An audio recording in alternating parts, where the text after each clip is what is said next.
Buenos días. Cuando el trabajador presta personalmente su servicio, recibe a cambio un pago. Ese pago es denominado el salario.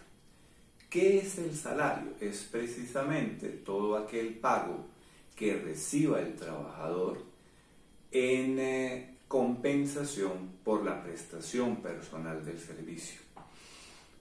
Esto significa que entonces el trabajador recibe pagos que no son causados en la prestación personal del servicio, que tienen su origen en disposiciones legales más que en la prestación personal del servicio. Esos pagos son o las prestaciones sociales, de las cuales ya hablaremos más adelante, o otros pagos que por no remunerar el servicio la legislación misma ha decidido excluirlos del concepto de salario y de no computarlos como salario.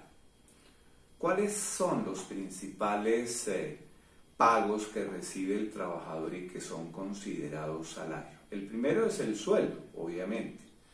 El sueldo, que es la suma de dinero que el trabajador y el empleador pactan para ser pagada mensualmente, porque es la costumbre laboral que se pacta el sueldo para ser pagado mensualmente, bien sea que ese pago se fraccione por quincenas o por semanas, pero normalmente la práctica laboral es que cuando se pacta un sueldo se pacta por mensualidades. Ese es el primer pago salarial. El segundo pago salarial que recibe el trabajador es la remuneración del tiempo suplementario. Más adelante veremos con detalle en qué consiste el tiempo suplementario, pero bástenos para efectos de este capítulo sobre salario decir que el tiempo suplementario es la remuneración que recibe el trabajador cuando excede la jornada laboral, o sea, las horas extras, bien sean ellas diurnas o nocturnas, o cuando trabaja los días festivos, los domingos o los días de su descanso obligatorio.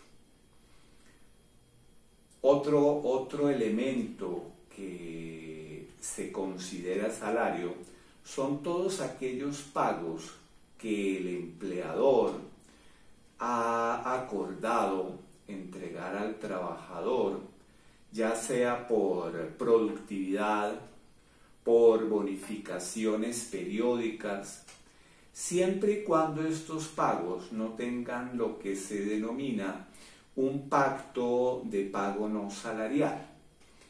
La Ley 50 de 1990 le permitió al empleador y al trabajador pactar, acordar pagos que le iba a hacer el empleador al trabajador,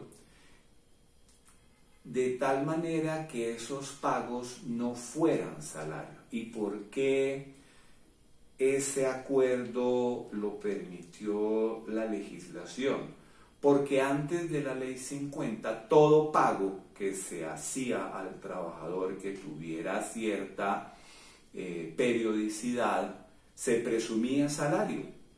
Entonces los empleadores eran muy austeros en pagar estas bonificaciones o estos reconocimientos de productividad, porque se convertían en salario. ¿Y cuál es la principal consecuencia de que se conviertan en salario? Pues es que con base en el salario es que se pagan las prestaciones sociales legales o algunas prestaciones sociales convencionales contenidas en pactos o en convenciones, o se pagan las indemnizaciones laborales que ya vimos en capítulos anteriores cuando hablamos de la terminación del contrato de trabajo de manera unilateral por parte del empleador, o cuando vimos la terminación del contrato de trabajo por causas imputables al empleador, en donde debe haber indemnización al trabajador. Entonces, el que un pago sea reconocido como salario tiene repercusiones económicas muy importantes para el empleador.